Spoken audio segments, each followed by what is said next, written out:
একদা এক রাত্রে ফেরাউন গভীর নিদ্রায় অচেতন ছিল। এই অবস্থায় সে একটি স্বপ্ন দেখল।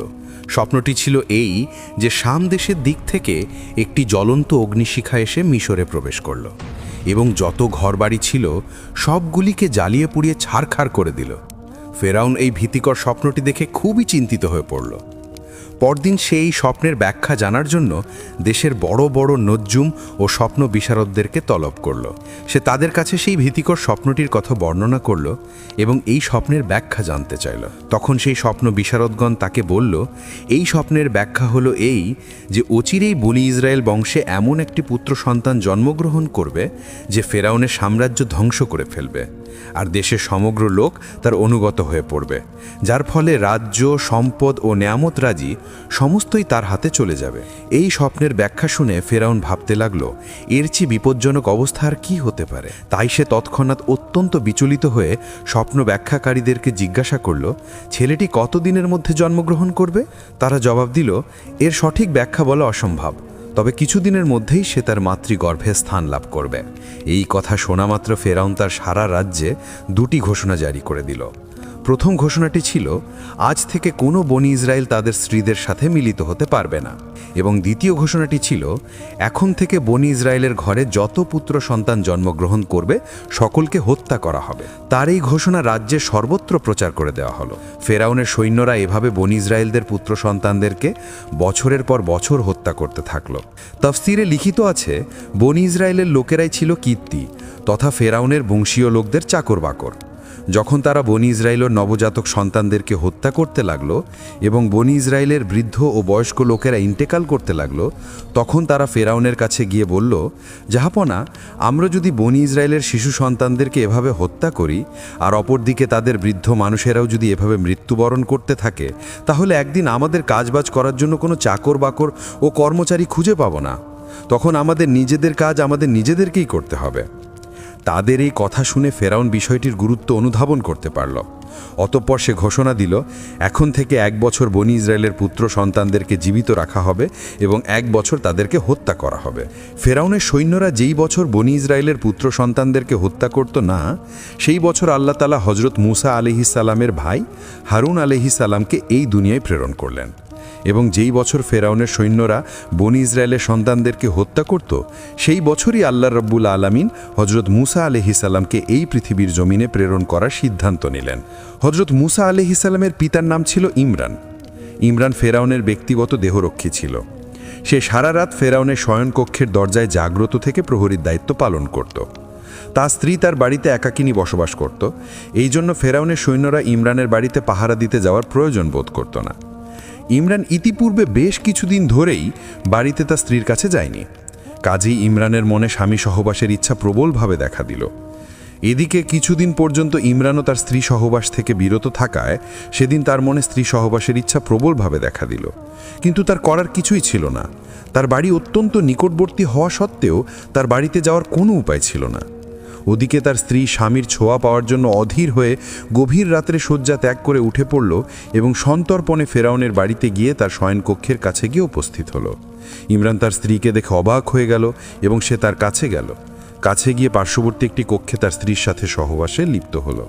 আর এর মাধ্যমে আল্লাহ রাব্বুল আলামিন হজরত মুসা আলাইহিস সালামকে পিতার ওরস থেকে মায়ের গর্ভে প্রেরণ করালেন। এর কিছুদিন অতিবাহিত হওয়ার পর ফেরাউনের জ্যোতিষীরা আবার ফেরাউনের কাছে এসে বলল, জাহাপনা, আপনার সেই মহাদুশ্মন শিশু তার মাতৃগর্ভে স্থান লাভ করেছে। এ কথা শুনে ফেরাউন একেবারে কেঁপে উঠল।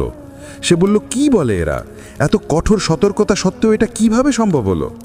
সে ক্রোধে প্রজ্বলিত হয়ে ক্রুদ্ধ কণ্ঠে বলল, এটা প্রহরীদের উদাসীন্যতা ছাড়া আর কিছুই নয়। এরপর থেকে বনি ইসরায়েলি মহিলাদের পেট পরীক্ষা করার জন্য ধাত্রী নিযুক্ত করল।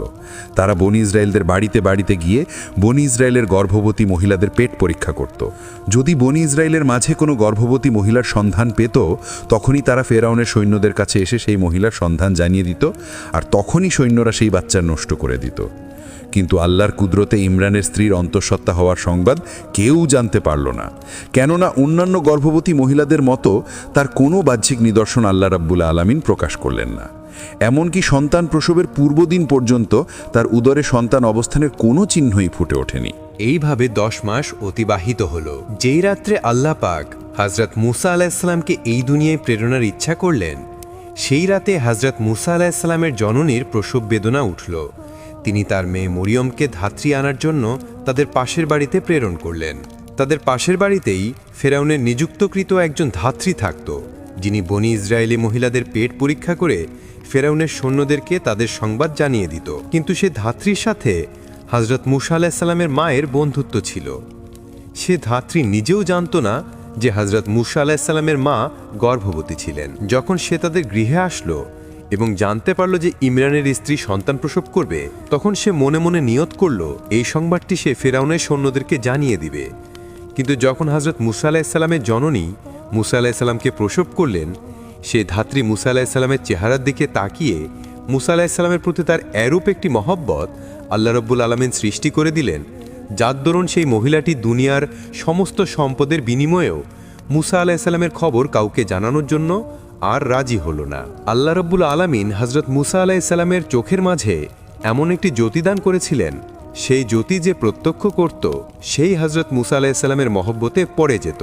সেই ধাত্রী যখন মুসা আলাইহিসসালামদের গৃহ থেকে চলে যেতে লাগলেন, তখন সে মুসার জননীকে বলল, হে মুসার জননী, আমার ইচ্ছা ছিল আমি তোমার পুত্র সন্তানের কথা ফেরাউনের সৈন্যদেরকে গিয়ে জানিয়ে দিব, কিন্তু তোমার পুত্রটিকে দেখার পরে আমার মনে তোমার সন্তানের প্রতি এমন একটি মহব্বতের সৃষ্টি হয়েছে, যার দরুন এখন যদি দুনিয়ার সমস্ত সম্পদও আমাকে দেওয়া হয়, তারপরও আমি শিশুটির সংবাদ কারো কাছে বলবো না। এই বলে ধাত্রী হযরত মুসা আলাইহিসসালামদের গৃহ থেকে বের হয়ে গেল। ওদিকে ফেরাউনের সৈন্যরা পাহারায় নিযুক্ত ছিল।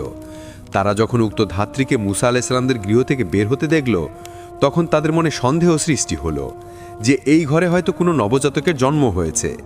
তখন তারা গৃহের দরজায় গিয়ে কড়া নাড়ল। ফেরাউনের সৈন্যদের উপস্থিতির টের পেয়ে হযরত মুসা আলাইহিসসালামের জননী ভীত সন্ত্রস্ত হরিণীর মতো লাফ দিয়ে উঠলেন। তিনি এখন শিশুটিকে নিয়ে কি করবেন তার জ্ঞান বুদ্ধি সম্পূর্ণরূপে লোপ পেয়ে গেল। ঘরের এক পাশে ছিল একটি চুলা। তিনি হতবুদ্ধি হয়ে হযরত মুসা আলাইহিসসালামকে সেই চুলায় রেখে চুলার ওপর একটি পানি ভর্তি পাতিল চাপিয়ে দিলেন। ইতিমধ্যে সৈন্যরা গৃহে ঢুকে পড়ল। তারা গৃহের ভিতর ঢুকে সর্বস্থলে তন্ন তন্ন করে খুঁজে দেখল, কিন্তু তারা কোথাও কোনো কিছুই খুঁজে পেল না। অনেকক্ষণ এইভাবে খুঁজাখুঁজি করার পরে যখন তারা কোনো কিছুই খুঁজে পেল না, তখন তারা সেখান থেকে চলে গেল। এরপর মুসা আলাইহিসসালামের মা উনুনের কাছে গিয়ে তার উপর থেকে পাতিলটি অপসারণ করলেন, কিন্তু পাতিল নামিয়ে চুলার দিকে তাকিয়ে তিনি একটি অবিশ্বাস্য দৃশ্য অবলোকন করে বিস্ময়ে হতবাক হয়ে গেলেন। তিনি দেখলেন তার হৃদয়ের ধন নয়নের পুতুলের শিশু হযরত মুসা আলাইহিসসালাম দুই হাতে দুটি সেব ফল নিয়ে পা নাড়িয়ে নাড়িয়ে খেলা করছে।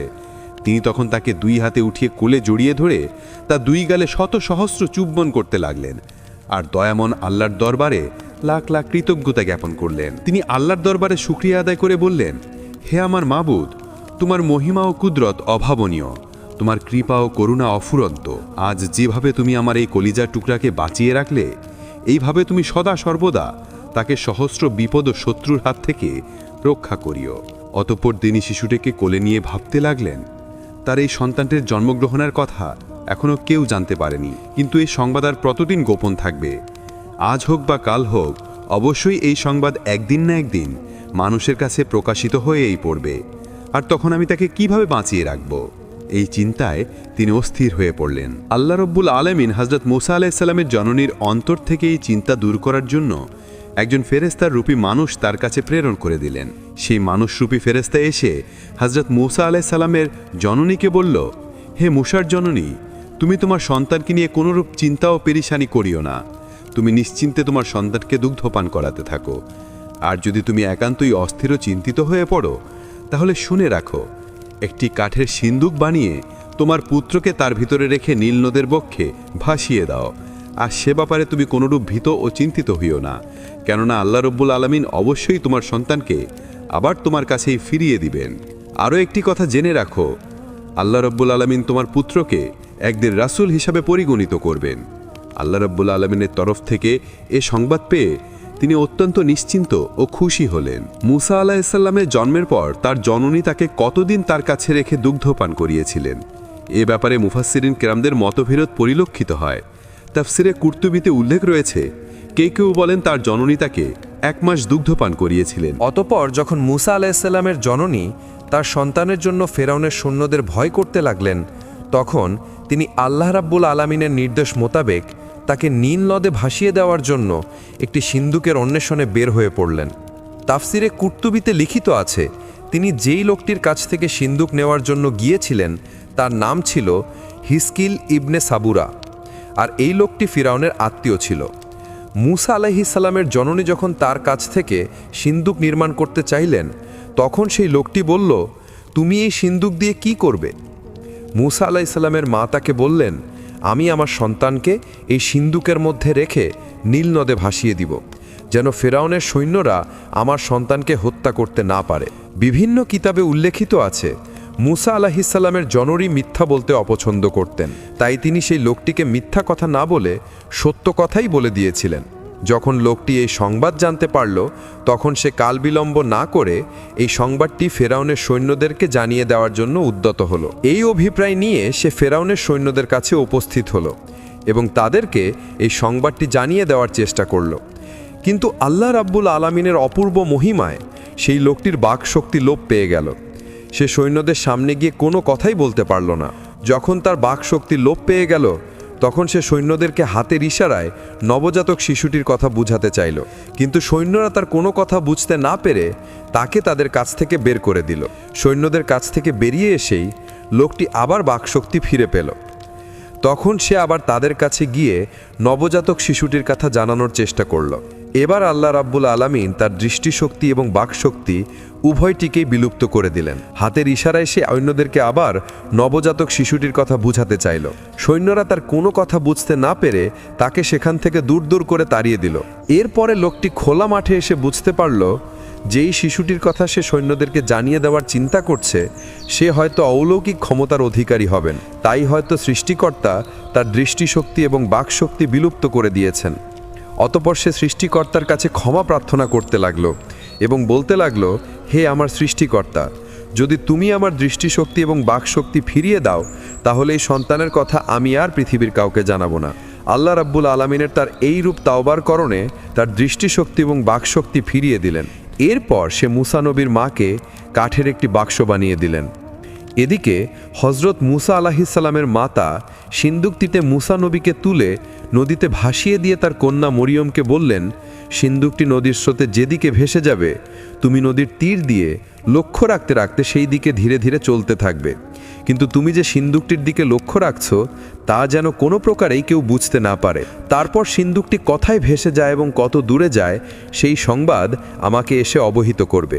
সিন্দুকটি নদীর স্রোতে ভেসে চলল, আর মরিয়ম তার মাতার উপদেশ মতো সিন্দুকটির প্রতি লক্ষ্য রেখে নদীর কিনারে কিনারে তার অনুসরণ করতে লাগলো। আল্লাহ রাব্বুল আলামিন হজরত মুসা আলাইহিস সালামকে ফেরাউনের গৃহে নিয়ে লালন পালন করার এক সুমহান পরিকল্পনা করেছিলেন। এই কারণে তিনি হজরত মুসা আলাইহিস সালামকে ফেরাউনের বাড়িতে নিয়ে যাওয়ার বন্দোবস্ত পূর্বে থেকেই করে রেখেছিলেন। সেই সিন্দুকটি নীল নদে ভেসতে ভেসতে ফেরাউনের প্রাসাদে এসে উপস্থিত হলো।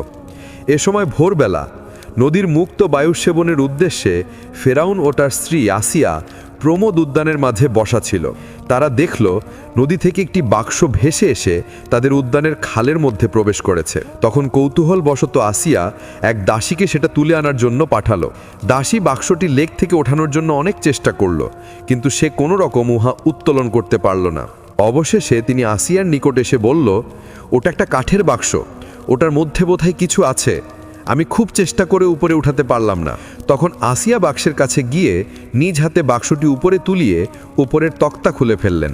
তখন দেখল একটি অপরূপ সুন্দর বালক কাপড় দ্বারা আবৃত অবস্থায় ঘুমিয়ে আছে। আসিয়া চাঁদের ন্যায় উজ্জ্বল চেহারার ছেলেটিকে দেখে মোহিত হলেন এবং আদর করে কোলে তুলে নিয়ে ফেরাউনের নিকট ছুটে এলেন। অতঃপর তিনি ফেরাউনকে বললেন, দেখুন মহারাজ, কত সুন্দর এই ছেলেটি, কে যেন তাকে বাক্সবন্দি করে পানিতে ভাসিয়ে দিয়েছে। এমন উজ্জ্বল চেহারার ছেলে আমি জীবনে দেখিনি। আমাদের যখন কোনো সন্তান নেই, তখন এই ছেলেটিকে আমরা পালক পুত্র হিসেবে লালন পালন করব। ফিরাউন বলল, দেখ, এটা সেই ছেলে নাকি কে জানে যে আমার রাজ্য বিধ্বস্ত করবে এবং আমাকে খোদাই দাবিতেই বিচ্যুত করবে। অতএব এ ছেলেকে জীবিত রাখার অর্থ হবে শত্রু প্রতিপালন করে বড় করা। তুমি এ ভ্রান্ত লালসা থেকে বিরত হও এবং ছেলেটিকে জল্লাদের হাতে তুলে দাও। আসিয়া ফেরাউনের কথায় রাজি না হয়ে বেঁকে বসল। সে বলল, এ ছেলে আপনার ক্ষতি করবে তা আমার মনে হয় না। চেহারা দেখলেই তো অনেকটা অনুমান করা যায়। অতএব অনুমান করে এ সমস্ত বাজে কথা বলবেন না। আমি সন্তানহারা, অতৃপ্ত জীবনের অধিকারিণী এক অভাগা মহিলা। আমার বুকে কোনোদিন সন্তান আসবে কিনা জানি না, অতএব ছেলেটিকে আমি মেরে ফেলতে দেব না। আমি ওকে বুকে জড়িয়ে মাতৃত্বের তৃপ্তি লাভ করব। আমি আপনার কোনো বাধা মানব না। যদি কোনোদিনে ছেলে আপনার বিরোধিতা করে, সেদিন ওকে ঘরে আটক করে জল্লাদ দিয়ে আমি দুখণ্ড করে দেব। আপনার সেদিন আর কিছু বলতে হবে না। এই দায়িত্বটা আমার উপর ছেড়ে দিন। বিশেষ করে আমি জীবনে আপনার নিকট কিছুর আবদার করিনি, কোনো কিছুর লোভে আকৃষ্ট হইনি। এমত অবস্থায় আপনি আমার একটিমাত্র দাবি মেনে নেবেন না? তাহলে আপনি আমাকে ভালোবাসেন, তার প্রমাণটা কি? ভালোবাসার নামে কি শুধু প্রহসন করেছেন? মানুষ ভালোবাসার ক্ষেত্রে নিজ জীবন বিসর্জন দিতে দ্বিধাবোধ করে না, আর আপনি আমার সামান্য একটা আবদার রক্ষা করবেন না? হজরত আসিয়া এই ধরনের কাকুতি মিনতিতে শেষ পর্যন্ত ফেরাউন শিশুটিকে হত্যা করা থেকে বিরত থাকল। কিন্তু সে হজরত আসিয়াকে বলল, আসিয়া, এই শিশুটি তোমার চক্ষুর শীতলতা হতে পারে, কিন্তু সে আমার চক্ষুর শীতলতা নয়। রাসূল আকরাম সাল্লাল্লাহু আলাইহি ওয়াসাল্লাম বলেছেন, ফেরাউন যদি তখন বলতো এই শিশুটি আমারও চক্ষুর শীতলতা, তাহলে সে একদিন মুসা আলাইহিসসালামের প্রতি ঈমান আনত। ওদিকে হজরত মুসা আলাইহিসসালামের বোন মারিয়াম নদীর কিনারে দাঁড়িয়ে ফেরাউন ও হজরত আসিয়া কর্তৃক সিন্ধুকটি খোলার দৃশ্য দেখে তাড়াতাড়ি বাড়ি গিয়ে তার মাকে এই ঘটনা অবহিত করল। এই কথা শুনে মুসা আলাইহিসসালামের জননীর মনে কম্পন শুরু হয়ে গেল। তিনি প্রতি মুহূর্তে এই ভাবনায় অস্থির রইলেন, না জানি এখনই বুঝি তার প্রাণের পুত্রকে পাপিষ্ঠ ফেরাউন হত্যা করে ফেলে। অজানা এক বিপদ শঙ্কায় তিনি একেবারে অধীর হয়ে পড়লেন। তিনি তখন তার মেয়েকে বললেন, তুমি শীঘ্রই গিয়ে দেখো সেখানে কি হচ্ছে। মাতার আদেশে মরিয়ম দ্রুত শাহী মহলে চলে আসলো। শাহী মহলে তাদের পিতা কাজ করত, কাজেই সেখানে পূর্ব থেকেই তাদের যাতায়াত ছিল। অতএব শাহী মহলে যেতে তাকে মোটেও বেগ পেতে হলো না। সে শাহী মহলে ঢুকে শিশুর ব্যাপারটি অতি সন্তর্পণে লক্ষ্য করতে লাগল। ফেরাউন শিশুটিকে দুধ পান করাবার জন্য ধাত্রীর অনুসন্ধানে লোক পাঠালো। লোকজন অনেকগুলি ধাত্রীকে এনে হাজির করল, কিন্তু ধাত্রী আসলে হবে কি? আল্লাহ তাআলার ইচ্ছা ছিল অন্য কিছু। শিশু হজরত মুসা আলাইহিসসালাম কোনো ধাত্রীর দুধই পান করছিল না। এক একে বহু ধাত্রী হজরত মুসাকে কোলে তুলে নিয়ে স্তনবোটা পান করাতে চেষ্টা করল, কিন্তু তিনি কারো দুধ মুখে তুললেন না। তখন ফেরাউন ও হজরত আসিয়া এক মহা সমস্যার সম্মুখীন হল। মুসা আলাইহিসসালামের বোনও দূরে দাঁড়িয়ে এই ঘটনা দেখছিল। সে তখন কাছে এসে বলল, আমার সন্ধানে একজন উত্তম ধাত্রী আছে, সে আপনাদের অনেক কল্যাণকামী হবে। আমার মনে হয় এই শিশুটি তার দুগ্ধ পান করবে। আপনারা বললে আমি সেই ধাত্রীকে নিয়ে আসতে পারি। ফেরাউন তখন তাকে সেই ধাত্রী আনার জন্য আদেশ করল। তখন মরিয়ম তাড়াতাড়ি বাড়ি গিয়ে তার মাতার নিকট সব কথা খুলে বলল। অতঃপর মুসা আলাইহিসসালামের মাতা রাজমহলে উপস্থিত হলো। রাজমহলে উপস্থিত হয়ে মুসা আলাইহিসসালামের মাতা তাকে কোলে তুলে নিয়ে পরম যত্ন ও স্নেহের সাথে স্বীয় স্তনবোটা ধরে মুসা আলাইহিসসালামের মুখে পুরে দিলেন। শিশু মুসা তার তৃপ্তির সাথে মায়ের দুগ্ধ পান করতে লাগলেন। এই দৃশ্য দেখে ফেরাউন ও হজরত আসিয়া এক বিরাট সমস্যা থেকে মুক্তি লাভ করল। শিশু মুসা যে অন্য কোনো ধাত্রীর দুধ পান না করে একমাত্র তার মায়ের দুধ পান করছেন, এতে প্রধানমন্ত্রী হামানের সন্দেহ হয়ে গেল। সে তখন মুসা আলাইহিসসালামের জননীকে জিজ্ঞাসা করল, ওহে ধাত্রী, সত্য কথা বলো তো, এই শিশু কি তোমারই গর্ভজাত সন্তান কিনা? আমার তো মনে হয় এই শিশুটি তোমারই, নতুবা এত ধাত্রী এসে দুধ পান করানোর চেষ্টা করলো, কিন্তু কারো দুধ পান না করে সে কেন তোমার দুধ পান করা শুরু করলো? আর তোমার স্তনে দুধই বা আসলো কোথা থেকে? তখন হজরত মুসা আলাইহিসসালামের জননী উত্তর দিল, জনাব, আমার একটি সন্তান রয়েছে, আর সেই সন্তানটি ওই বছর জন্মগ্রহণ করেছে যেই বছর আপনাদের সৈন্যরা বানি ইসরায়েল সন্তানদেরকে হত্যা করেনি। আর এই শিশুটি আমার দুগ্ধ হয়তো এ কারণেই পান করছে, তার কারণ আমি সদা সর্বদা পাক পবিত্র থাকি, অপবিত্র অবস্থায় কোনো সময় থাকি না। মুসা আলাইহিসসালামের মায়ের এই কথা শুনে হামান নিশ্চুপ হয়ে গেল। অতঃপর ফেরাউন মুসা আলাইহিসসালামকে লালন পালন করার দায়িত্ব মুসা আলাইহিসসালামের মায়ের কাছেই দিল। তাফসিরে কুর্তুবিতে লেখা আছে, মুসা আলাইহিসসালামকে দুগ্ধপানের বিনিময়ে ফেরাউন প্রতিদিন তার মাকে একটি করে স্বর্ণমুদ্রা দিত। হজরত মুসা আলাইহিসসালামকে আল্লাহ তাআলা নিজ মাতার দুগ্ধপান করার সুযোগ করে দিলেন। হজরত মুসা আলাইহিসসালাম অত্যন্ত আদর যত্নে প্রতিপালিত হতে লাগলেন। ধীরে ধীরে তিনি বড় হতে থাকলেন। 2 বছর বয়সের সময় একদা ফেরাউন হজরত মুসা আলাইহিসসালামকে কোলে তুলে আদর করছিল। বেশ কিছু সময় আদর করার পরে এক পর্যায়ে ফেরাউন মুসা আলাইহিসসালামকে চুমো দেওয়ার উদ্দেশ্যে যখন তার মুখ হজরত মুসার মুখের কাছে নিল, তখন মুসা বাম হাতে তার দাড়ি ধরে ডান হাত দিয়ে তার গালে এক চড় লাগিয়ে দিলেন। ফেরাউন এ চড় খেয়ে আসিয়াকে ডেকে বলল, আমি কি তোমাকে পূর্বে বলিনি যে এ ছেলেটি কালক্রমে আমার রাজ্য ধ্বংসকারীদের অন্যতম ব্যক্তিত্ব হিসেবে প্রতিষ্ঠা লাভ করবে? অতএব অচিরে ওকে মেরে ফেলা উচিত। আজকে সে আমার সাথে যে আচরণ করেছে তাতে আর আমার বুঝতে বাকি নেই।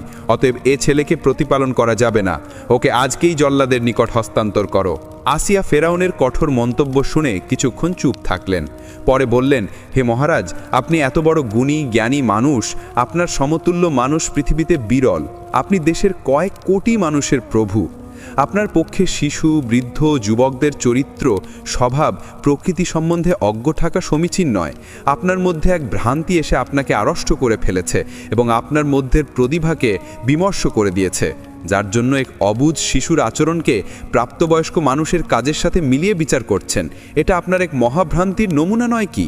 ফেরাউন আসিয়ার কথা শুনে খুব বিরক্ত হয়ে বলল, তুমি এ ছেলে সম্বন্ধে কি বলতে চাও? আসিয়া বলল, আমি বলতে চাই যে এই শিশুর জ্ঞান বুদ্ধি হয়নি, হিত অহিত বুঝে না। তার আচরণকে উদ্দেশ্য করে তাকে শাস্তি প্রদান করা কোনো ন্যায়পরায়ণ বাদশার কাজ নয়। ফেরাউন বলল, এ ছেলে যে অবুঝ তার প্রমাণ দাও। তখন আসিয়া একজন মন্ত্রীকে বললেন, আপনি এক পেয়ালায় আগুন আর এক পেয়ালায় স্বর্ণমুদ্রা ভর্তি করে ছেলেটির নিকট নিয়ে আসুন।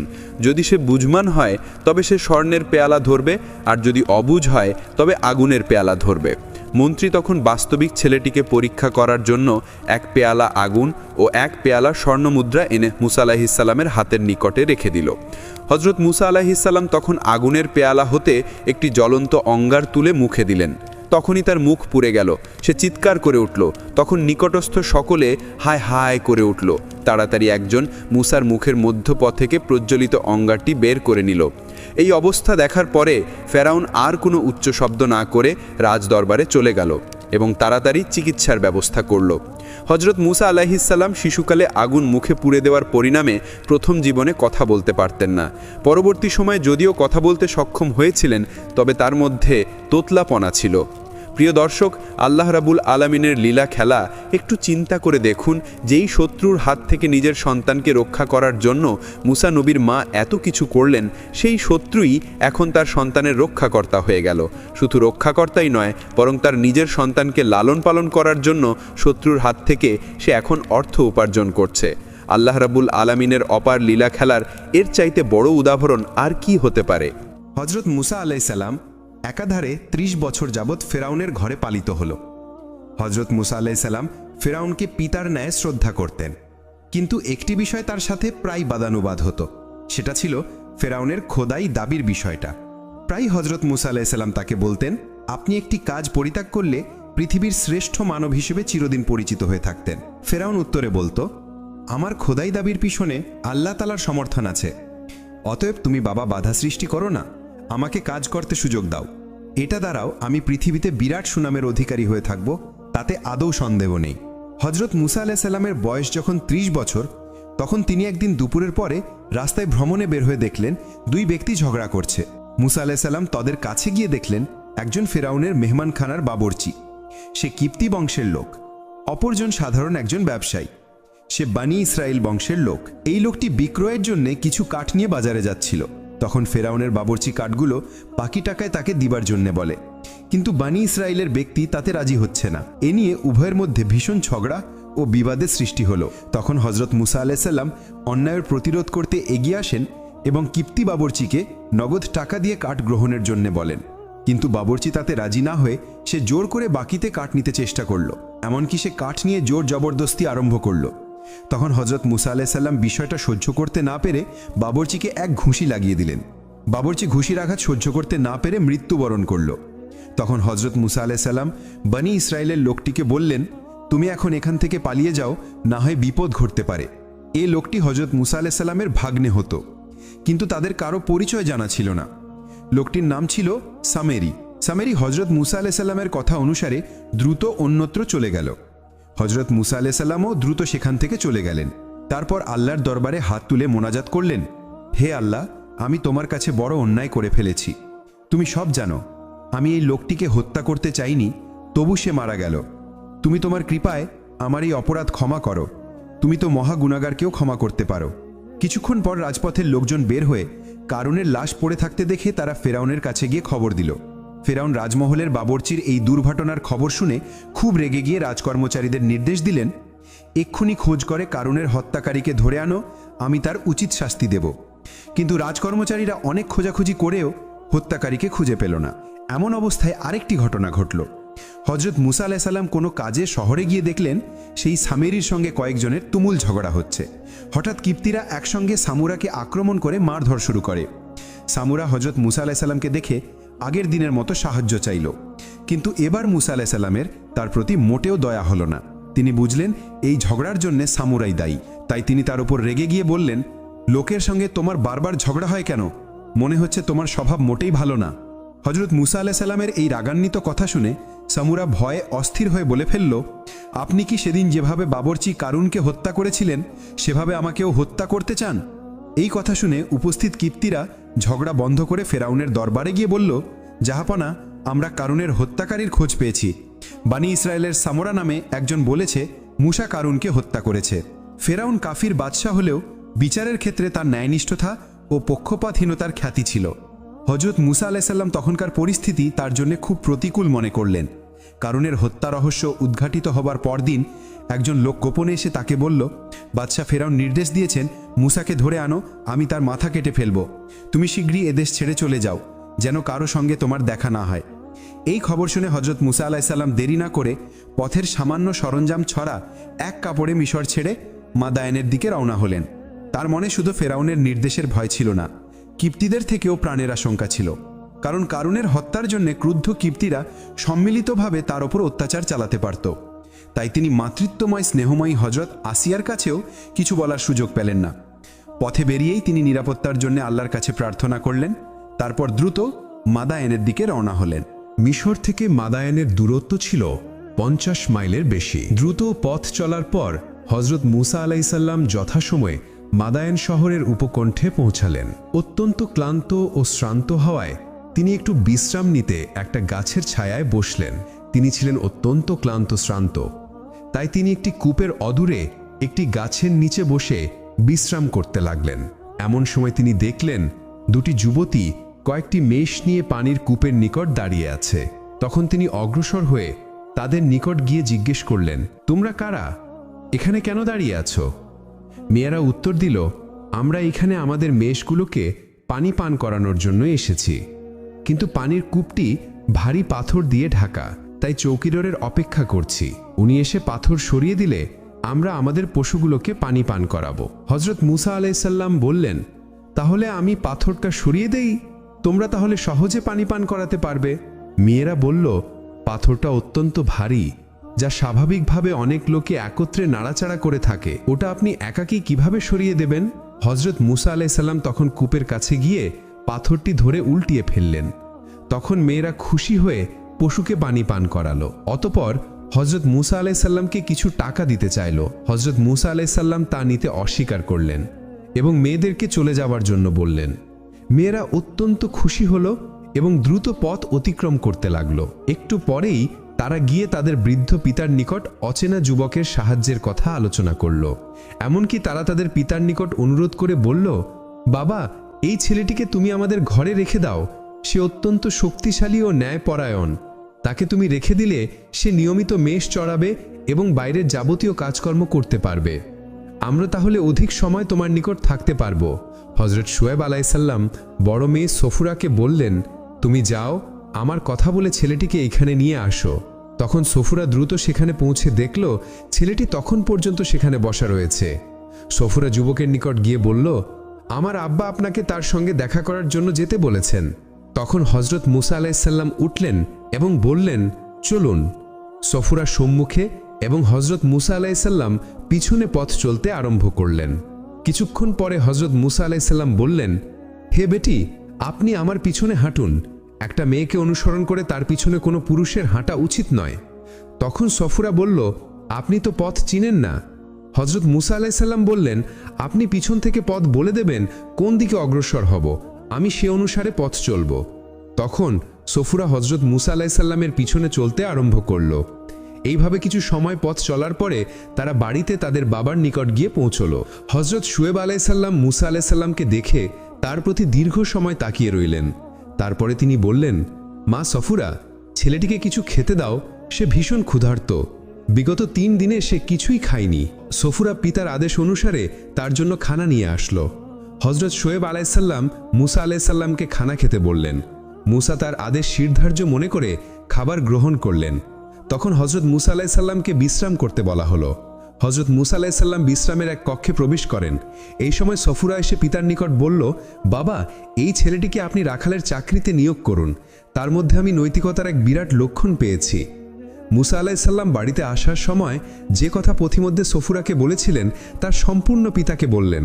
হজরত শোয়েব আলাইসাল্লাম বললেন, মা সফুরা, আমি তার ললাটে যে উজ্জ্বলতা লক্ষ্য করেছি তা নবী ছাড়া সাধারণ মানুষের থাকে না, অতএব তাকে শুধু রাখাল হিসাবে নিয়োগ করা অন্যায় হবে।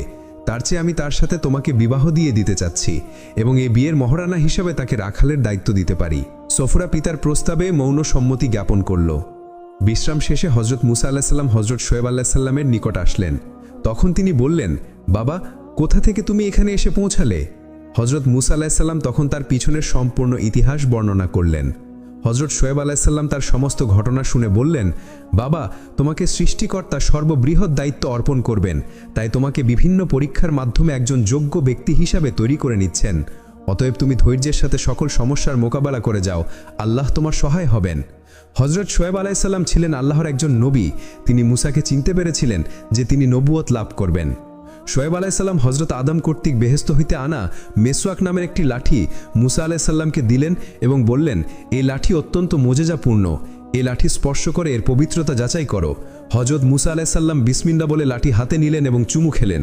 তখন তার চোখের সম্মুখে ফেরাউনের দরবারের বর্তমান অবস্থা, তার মায়ের পুত্র হারানো শোকাতুর চেহারা এবং তার পিতার অস্থিরতার দৃশ্য সবকিছু পরিষ্কারভাবে ভেসে উঠল। তিনি কিছু সময় নীরবতার সাথে সবকিছু অবলোকন করার পরে পাঠ করলেন, আলহামদুলিল্লাহ।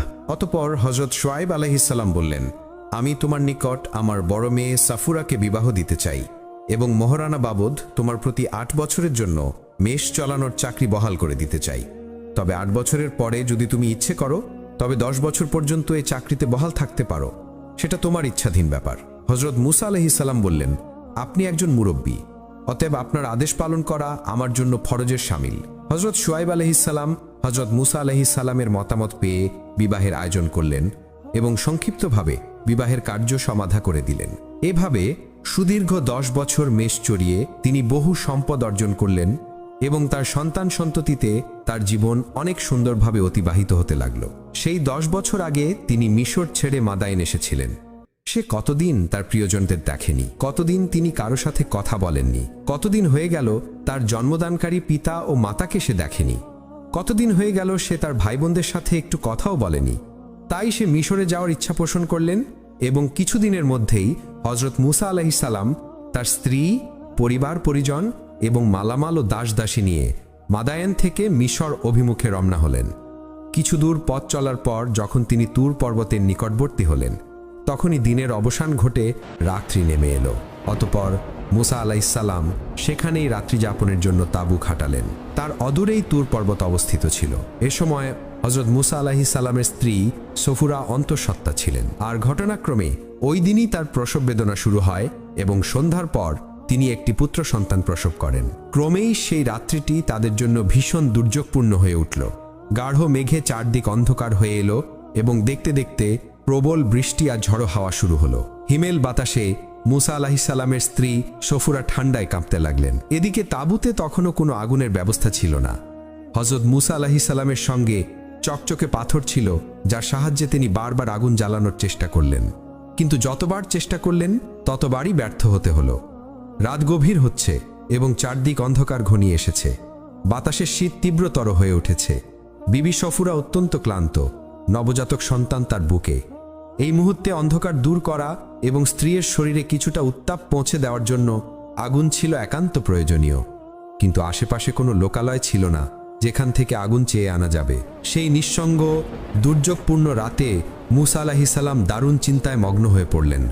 ঠিক সে সময় তিনি চোখ তুলে তাকালেন তুর পর্বতের দিকে। হঠাৎই তিনি দেখতে পেলেন পর্বতের গা ঘেঁষে দূরে কোথাও আগুনের মতো কিছু একটা জ্বলছে। তিনি সঙ্গীদের দিকে ফিরে বললেন, তোমরা এখানে অপেক্ষা করো, আমি সামনে একটি স্থানে আগুনের চিহ্ন দেখেছি, যাই দেখি সেখান থেকে কিছু আগুন নিয়ে আসা যায় কিনা। যদি আমি সেখান থেকে কিছুটা আগুন নিয়ে আসতে পারি তবে আমরা সেই আগুনের মাধ্যমে শীত নিবারণ করতে পারবো, আর হয়তো সেখানে কাউকে পাবো যার কাছ থেকে সঠিক পথের সন্ধান জেনে নেওয়া সম্ভব হবে। এই কথা বলে হজরত মুসা আলাইহিসসালাম সেই রহস্যময় আলোর দিকে ধীরে ধীরে নির্ভয়ে এগিয়ে চললেন। তার দৃষ্টিতে ছিল আগুন, কিন্তু তকদিরে ছিল আলোর চূড়ান্ত উৎস, আল্লাহ রাব্বুল আলামিনের পক্ষ থেকে আগত এক মহান আহ্বান। তিনি যখন তুর পর্বতের চূড়ায় উপনীত হলেন তখন হঠাৎই তার হৃদয় কেঁপে উঠল এক অলৌকিক অনুভবে। আল্লাহ রাব্বুল আলামিনের পক্ষ থেকে অদৃশ্য ওহী নেমে এলো তার প্রতি। হে মুসা, আমি তোমার প্রতিপালক, অতএব তুমি তোমার পায়ের জুতো খুলে ফেলো। নিশ্চয় তুমি তুয়া নামক এক পবিত্র উপত্যকায় এসে পৌঁছেছ। আমি তোমাকে মনোনীত করেছি। আমি তোমাকে সাধারণ মানুষের মধ্য থেকে বেছে নিয়েছি তোমাকে পয়গাম্বর করার জন্য। অতএব এখন তোমার প্রতি যে প্রত্যাদেশ করা হচ্ছে তা মনোযোগ সহকারে শ্রবণ করো। প্রত্যাদেশ এই যে আল্লাহ ছাড়া আর কোনো উপাস্য নেই, সুতরাং তোমরা কেবল আমারই ইবাদত করো এবং আমাকে স্মরণের উদ্দেশ্যে নামাজ কায়েম করো। এই মহান মুহূর্তে হজরত মুসা আলাইহিসসালামের হাতে তার শ্বশুর হজরত শোয়াইব আলাইহিসসালামের প্রদত্ত একটি লাঠি ছিল। আল্লাহ রাব্বুল আলামিন তখন জিজ্ঞাসা করিলেন, হে মুসা, তোমার হাতে ওটা কি? হজরত মুসা আলাইহিসসালাম বিনয়ের সঙ্গে জবাব দিলেন, এটা আমার লাঠি, আমি এর উপর ভর দিয়ে চলাফেরা করি এবং এতে করে আমি গাছের পাতা ঝরিয়ে আমার বকরিগুলোকে খেতে দেই। এছাড়াও আমি এই লাঠি দিয়ে আরও অনেক প্রয়োজনীয় কাজ করি। এরপর আল্লাহ রাব্বুল আলামিন বললেন, হে মুসা, তুমি তোমার লাঠিখানা মাটিতে ফেলে দাও। হজরত মুসা আলাইহিসসালাম আল্লাহর হুকুম পেয়ে লাঠিটা মাটিতে ফেলে দিলেন। সঙ্গে সঙ্গে সেই লাঠি এক বিশাল অজগর সাপে পরিণত হয়ে গেল। এটা দেখে হজরত মুসা আলাইহিসসালাম ভীত সন্ত্রস্ত হয়ে পড়লেন। তখন আল্লাহ রাব্বুল আলামিন বললেন, হে মুসা, তুমি ভয় পেও না, তুমি তোমার লাঠিখানা হাতে তুলে নাও। হজরত মুসা আলাইহিসসালাম আল্লাহর আদেশ অনুযায়ী সেই সাপটিকে ধরার জন্য হাত বাড়ালেন, আর যেই না তিনি সাপের গায়ে হাত বোলালেন অমনি তা আবার আগের মতোই লাঠিতে রূপান্তরিত হয়ে গেল। এরপর আল্লাহ তাআলা বললেন, হে মুসা, তোমাকে এই একটি মুজিজা দেওয়া হলো, তুমি যখনই এই লাঠিখানা মাটিতে ফেলবে তখনই তা একটি সাপে পরিণত হবে, আর যখনই তুমি তা হাতে তুলে নেবে পুনরায় তা লাঠিতে রূপ নেবে। অতঃপর আল্লাহ রাব্বুল আলামিন হযরত মুসা আলাইহিসসালামকে বললেন, হে মুসা, তোমার ডান হাতখানা তোমার বগলের নিচে স্থাপন করো এবং তা বের করো। হযরত মুসা আলাইহিসসালাম তেমনটাই করলেন। অমনি দেখা গেল তার পবিত্র হস্ত মুবারক হতে একটি উজ্জ্বল শুভ্র আলো বিচ্ছুরিত হতে লাগলো। আল্লাহ রাব্বুল আলামিন আবার বললেন, এখন তুমি তোমার সেই হাতখানা পুনরায় বগলের নিচে স্থাপন করো। তিনি তেমনটাই করলেন। তিনি তার হাতখানা বগলের নিচে যেইমাত্র রাখলেন সঙ্গে সঙ্গেই সেই আলোর বিচ্ছুরণ নিভে গেল। এরপর আল্লাহ রাব্বুল আলামিনের তরফ থেকে তার প্রতি ওহী আসলো, হে মুসা, আমি তোমাকে যে দুটি মুজিজা দান করেছি এই দুটি নিদর্শনের মাধ্যমে তোমার সব দায়িত্ব পালনে সহায়তা হবে। তোমার সামনে আর কোনো বাধা প্রতিবন্ধকতা টিকে থাকতে পারবে না। তোমার সঙ্গের লাঠি এবং তোমার হাতে নিহিত সেই শুভ্র আলোর জ্যোতি সর্বক্ষেত্রে তোমার শক্তি ও সাহায্য রূপে কাজ করবে। আজ থেকে আমি তোমাকে নবুয়তের মহান মর্যাদা দান করলাম। অতএব এখন থেকে তুমি নিজেকে আমার প্রেরিত রসূল হিসাবে পরিচয় দাও এবং আমার সত্য দিন মানুষের মাঝে প্রচার করো। এরপর আল্লাহ বললেন, শোনো, ফেরাউন সীমা লঙ্ঘন করেছে। সে নিজেকে খোদা বলে দাবি করেছে, এমনকি আমার অস্তিত্ব পর্যন্ত অস্বীকার করেছে। সে শক্তির জোরে মানুষের দ্বারা নিজের উপাসনা করিয়ে নিচ্ছে। তোমার প্রতি আমার নির্দেশ এই যে তুমি ফেরাউনের দরবারে গিয়ে আমার সত্য ও সরল দিনের আহ্বান তার সামনে পেশ করো এবং তাকে বোঝাও তার খোদা দাবি অন্যায় এবং অযৌক্তিক। তাকে সংশোধনের জন্য তওবা পাঠ করার এবং সৎ পথে ফিরে আসার জন্য বারবার আহ্বান জানাও। আল্লাহর পক্ষ থেকে এইরূপ প্রত্যাদেশ লাভ করে হযরত মুসা আলাইহিসসালাম বিনয় ভরে আরজ করলেন, হে আমার প্রভু, আমার স্ত্রী, সন্তান, পরিজন ও সমস্ত মাল সম্পদ আমার পশ্চাতে রয়ে গেছে, তাদের দেখাশোনার দায়িত্ব কে নেবে? আর আমি তো একা, এই অবস্থায় এত বড় শক্তিশালী সম্রাট ফেরাউনের দরবারে কিভাবে উপস্থিত হব? বিশেষ করে যখন আমি মিশর থেকে বের হয়ে এসেছিলাম, তখন একজনকে অনিচ্ছায় হত্যা করেছিলাম এবং সে ফেরাউনের বাবুর্চি ছিল। এখন যদি তারা আমাকে পেয়ে যায়, তবে তো সঙ্গে সঙ্গেই আমাকে হত্যা করে ফেলবে। এ আশঙ্কায় তার কাছে যাওয়ার সাহস আমার কমে যাচ্ছে। অতএব হে আল্লাহ, আমি তোমার দরবারে প্রার্থনা করছি, আমার ভাই হারুনকে আমার সহযোগী নিযুক্ত করুন। আপনি তাকেও নবুয়তের মর্যাদা দান করুন। তিনি জ্ঞান বুদ্ধিতে সুদক্ষ এবং বাকশক্তিতে আমার চেয়ে অধিক পারদর্শী। আর তুমি আমার বক্ষ প্রশস্ত করে দাও, আমার জ্ঞান ও ধৈর্য বৃদ্ধি করো, যাতে আমি তোমার দায়িত্ব যথাযথভাবে পালন করতে পারি, এবং আমার বাকশক্তিতে যে দুর্বলতা রয়েছে তা দূর করে দাও। আল্লাহ রাব্বুল আলামিন তার প্রার্থনায় সাড়া দিয়ে বললেন, হে মুসা, তুমি যেসব প্রার্থনা করেছ আমি তা কবুল করলাম। তোমার ভাই হারুনকে নবুয়তের মর্যাদাই দান করা হলো। আর তোমার স্ত্রী, সন্তান ও মাল সম্পদ নিয়ে চিন্তা করিও না, আমি নিজেই তাদের হেফাজতের ব্যবস্থা করব। হযরত মুসা আলাইহিসসালাম আল্লাহ রাব্বুল আলামিনের আদেশ পেয়ে তুর পর্বত হতে অবতরণ করলেন এবং সেখান থেকে মিশরের উদ্দেশ্যে যাত্রা করলেন। মিশরে পৌঁছে তিনি প্রথমে তার পিতামাতা, বোন এবং বড় ভাই হজরত হারুন আলাইহিসসালামের সঙ্গে সাক্ষাৎ করলেন।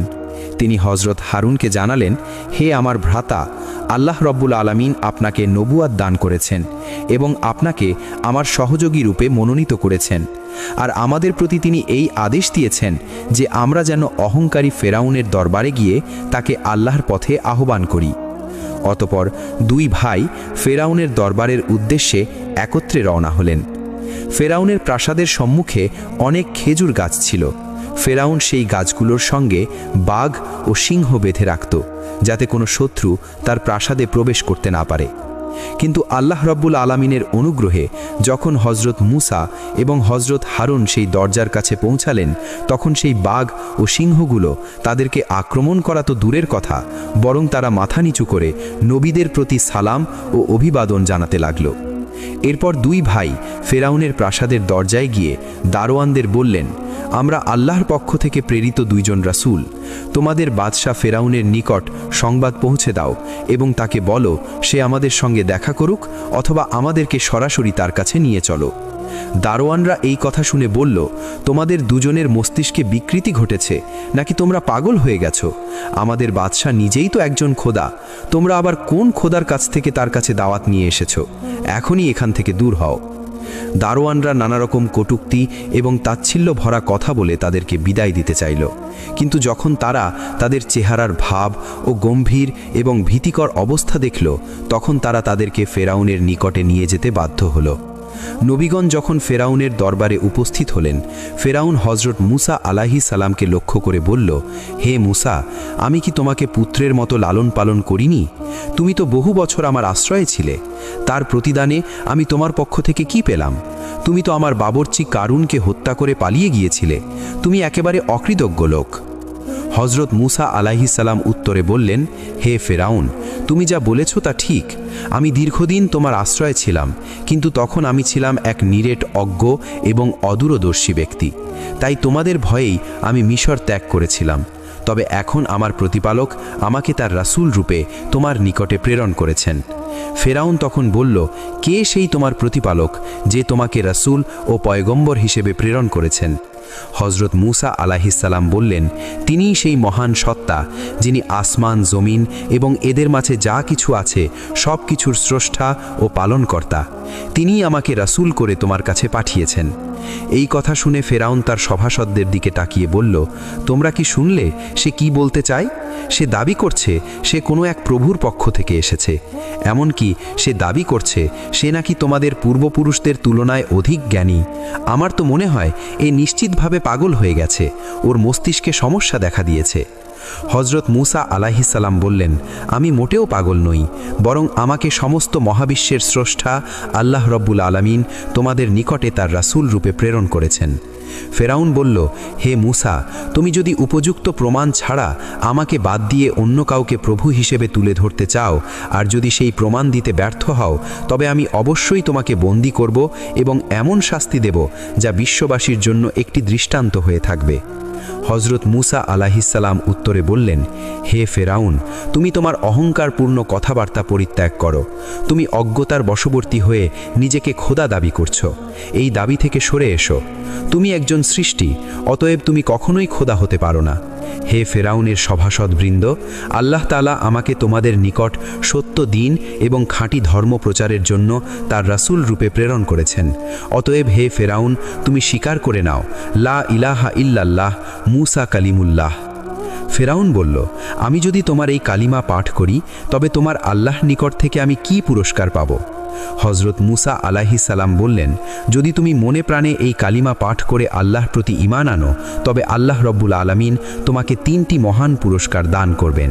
তোমাকে তিনি চিরস্থায়ী যৌবন, সারা পৃথিবীতে রাজত্ব এবং দীর্ঘ জীবন দান করবেন। আর এর চেয়েও বড় পুরস্কার হলো, কেয়ামতের দিন তুমি কোনো হিসাব ছাড়াই জান্নাতে প্রবেশ করতে পারবে।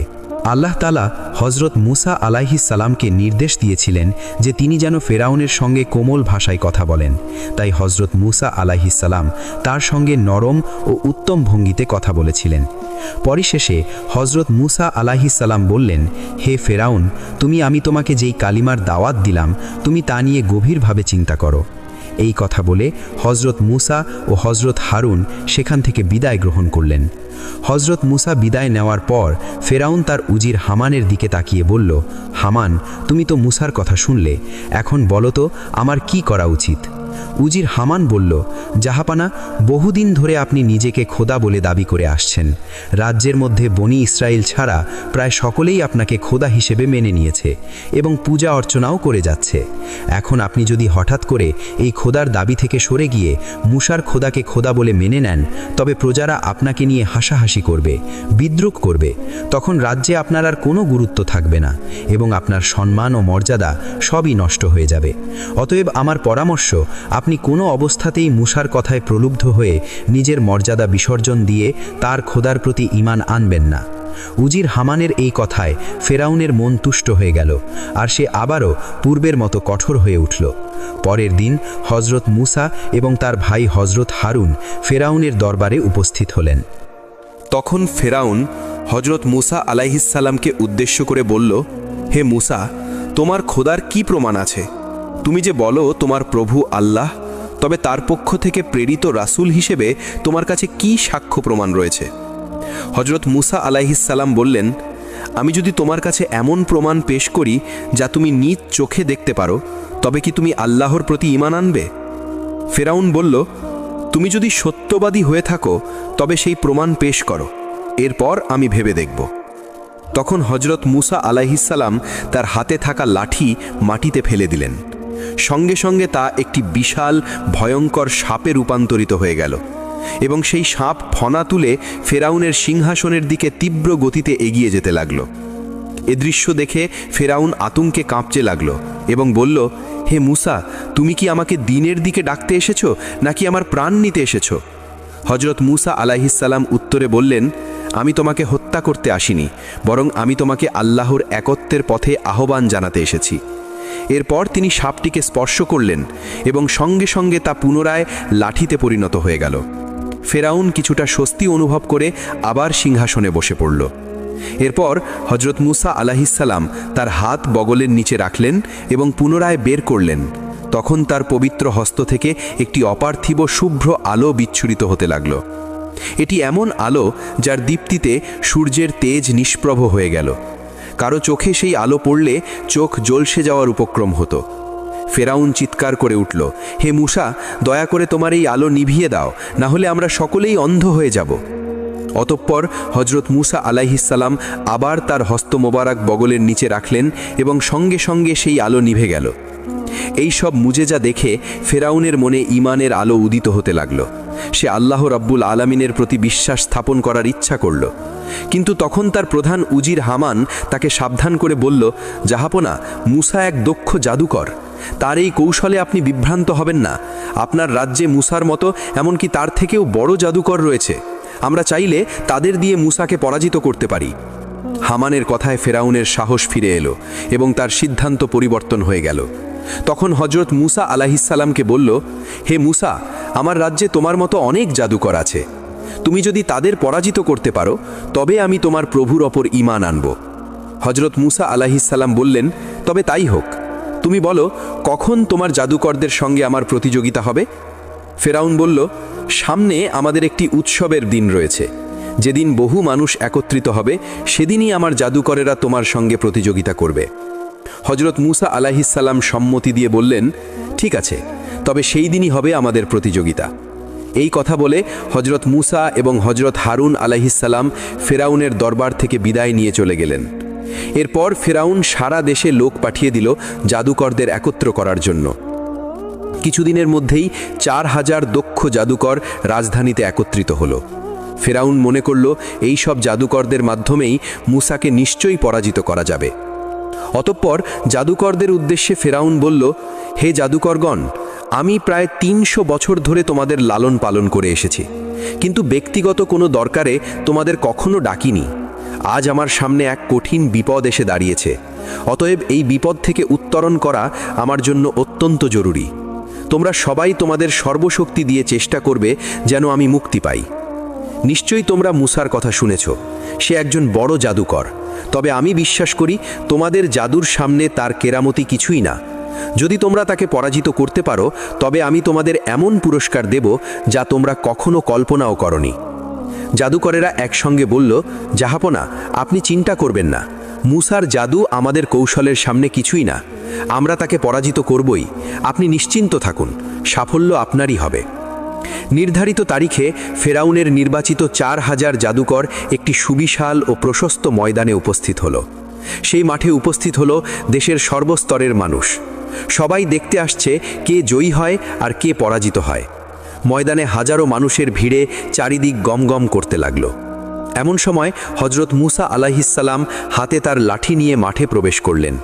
ফেরাউন এবং তার প্রধানমন্ত্রী হামান সহ অন্যান্য সভাসদ পূর্ব থেকেই সিংহাসনের আসনে বসেছিলেন। মুসা এবং জাদুকরেরা মুখোমুখি দাঁড়ালো।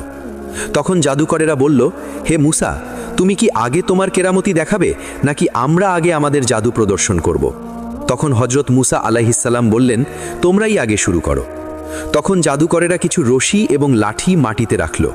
একটু নাড়াচাড়া করতেই সেগুলো অসংখ্য সাপ ও বিচ্ছুতে রূপান্তরিত হয়ে গেল। ময়দান জুড়ে সেই সাপ বিচ্ছুগুলো ছুটাছুটি করতে লাগলো। দর্শকরা আতঙ্কে চিৎকার করতে লাগলো। কেউ কেউ পালাতে চাইল, কেউ ভয়ে স্তব্ধ হয়ে স্থির হয়ে দাঁড়িয়ে রইল। জাদুকরেরা তাদের এই জাদু দেখে আত্মতৃপ্তিতে গর্বিত হয়ে বলল, হে মুসা, তুমি চুপ করে আছো কেন? আমাদের জাদু দেখে কি তুমি ভয় পেয়ে গেছো? এবার তুমি তোমার কেরামতি দেখাও। তখন হজরত মুসা আলাইহিসসালাম বিসমিল্লাহ বলে তার লাঠি মাটিতে নিক্ষেপ করলেন। মুহূর্তেই সেই লাঠি একটি বিশাল অজগর সাপে রূপান্তরিত হয়ে গেল এবং চারিদিকে ছড়িয়ে থাকা জাদুকরদের বানানো সাপ বিচ্ছুগুলো গিলে ফেলতে শুরু করল। একে একে সব ভ্রান্ত জাদু খেয়ে সেই অজগরটি গোটা ময়দান পরিষ্কার করে ফেলল। মাঠ একেবারে নিস্তব্ধ হয়ে গেল। এরপর জাদুকরেরা পূর্বের চেয়েও আরও ভয়াবহ এবং মারাত্মক কিছু সাপ বানিয়ে ময়দানে ছেড়ে দিল। কিন্তু হজরত মুসা আলাইহিসসালামের সেই অজগর সাপ সেগুলো একে একে গিলে ফেলতে লাগলো। এ অভাবনীয় দৃশ্য দেখে জাদুকরেরা হতভম্ব হয়ে পড়ল। তাদের কাছে আর কিছুই করার ছিল না।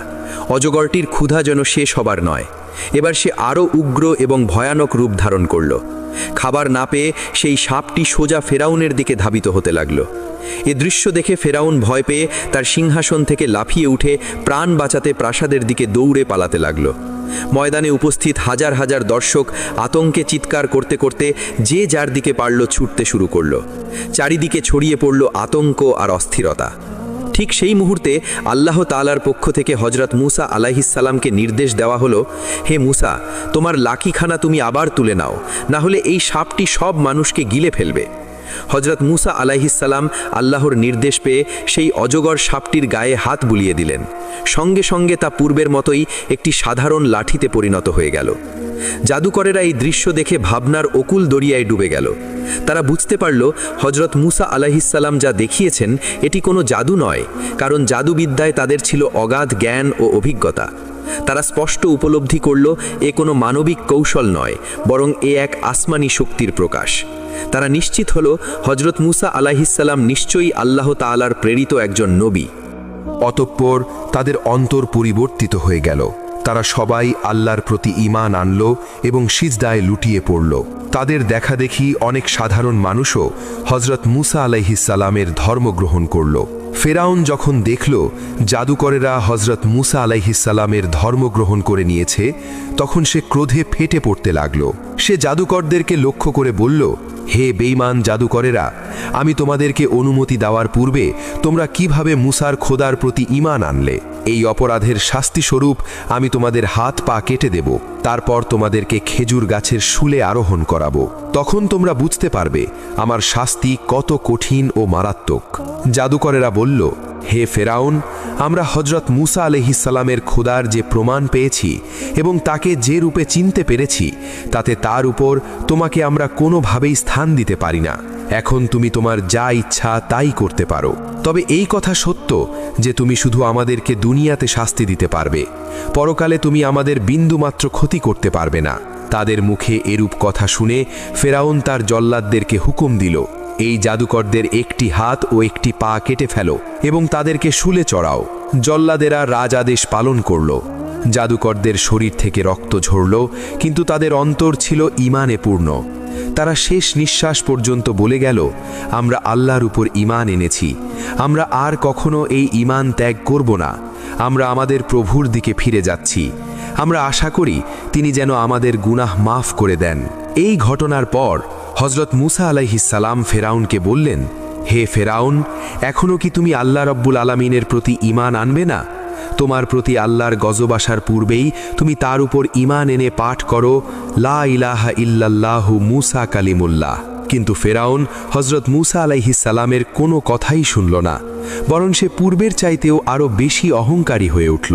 আল্লাহর একত্বের স্পষ্ট নিদর্শন দেখেও যখন ফেরাউন এবং তার সম্প্রদায় ঈমান আনতে অস্বীকৃতি জানালো, তখন আল্লাহ তাআলা তাদের উপর একের পর এক শাস্তি ও আযাব নাজিল করতে লাগলেন।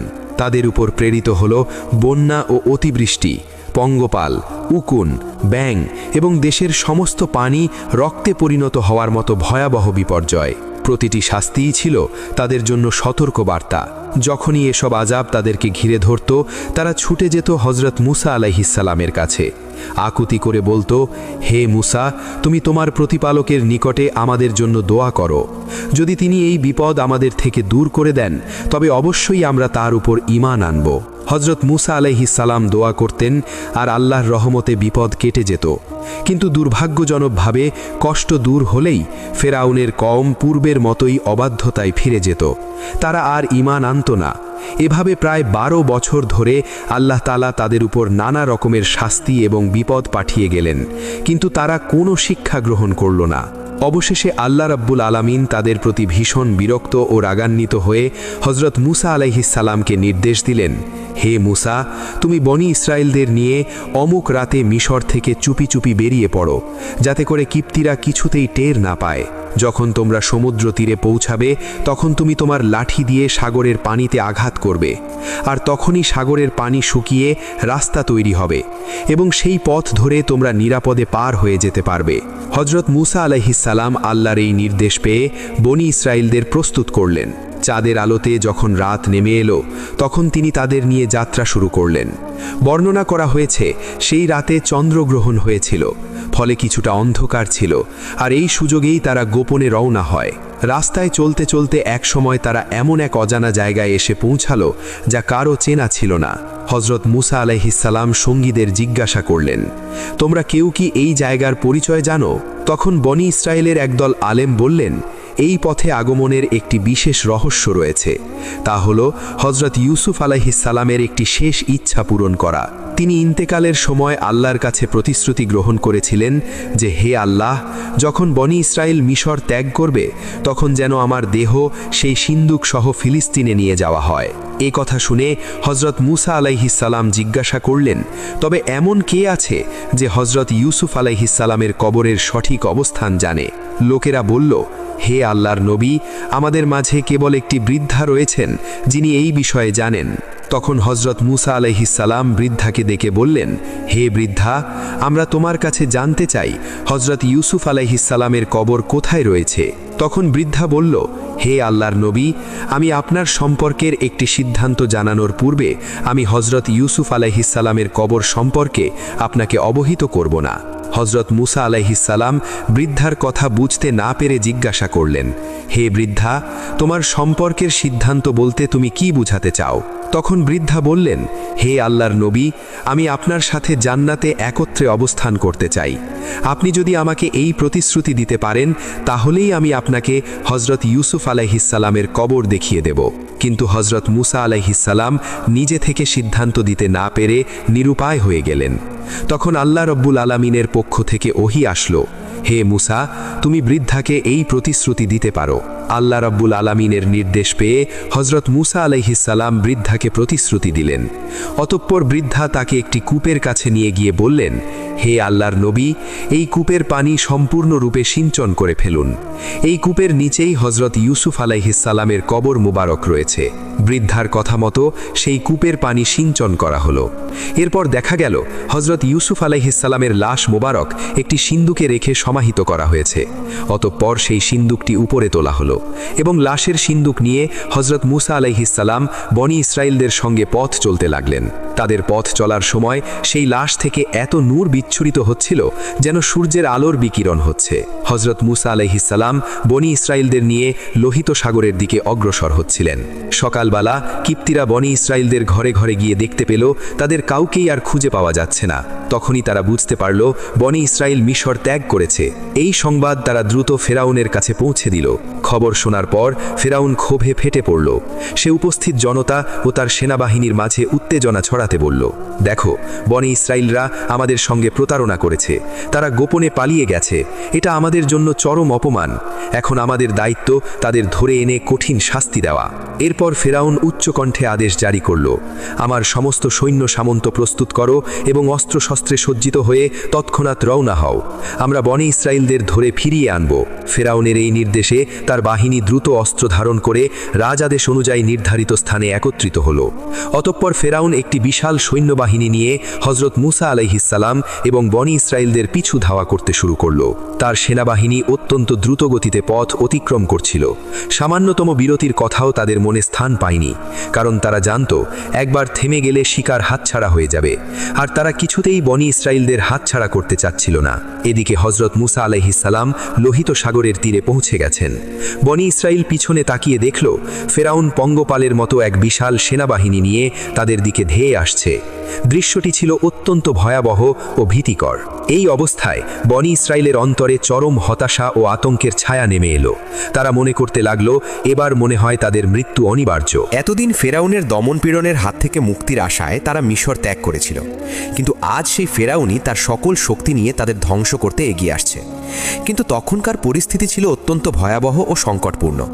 সামনে বিশাল উত্তাল লোহিত সাগর, আর পেছনে ফেরাউন এবং তার লাক্ষাধিক সৈন্যবাহিনী ধেয়ে আসছে। পালাবার আর কোনো পথ খোলা নেই। এমন দিকবিহীন মুহূর্তে বনি ইসরায়েল চরম হতাশায় নিমজ্জিত হয়ে পড়ল। তারা কাঁপা গলায় হজরত মুসা আলাইহিসসালামকে বলল, হে মুসা, আমরা তো এবার ধরা পড়ে গেলাম। এতদিন ফেরাউন ও তার সম্প্রদায় আমাদের উপর জুলুম করলেও অন্তত প্রাণে বাঁচিয়ে রেখেছিল, কিন্তু আজ তারা আমাদের সম্পূর্ণরূপে ধ্বংস করে ফেলবে। যদি কেউ বেঁচে থাকে তাকে চিরতরে গোলাম বানিয়ে রাখবে। এই মর্মান্তিক অবস্থায় হজরত মুসা আলাইহিসসালাম ছিলেন সম্পূর্ণ নিঃশঙ্ক এবং ধৈর্যধারী, কারণ তিনি জানতেন তিনি যা কিছু করছেন সবই আল্লাহর নির্দেশ অনুসারে। তার পূর্ণ বিশ্বাস ছিল যিনি তাকে এই দায়িত্ব দিয়েছেন সেই মহান আল্লাহ অবশ্যই এই সংকট থেকে উত্তরণের পথ দেখাবেন। অতএব তিনি দৃঢ়তার সাথে বনি ইসরায়েলদের উদ্দেশ্যে বললেন, হে আমার জাতি, তোমরা ভয় করো না। নিশ্চয়ই আমাদের রব আমাদের সঙ্গে আছেন এবং তিনি আমাদের পথ প্রদর্শন করবেন।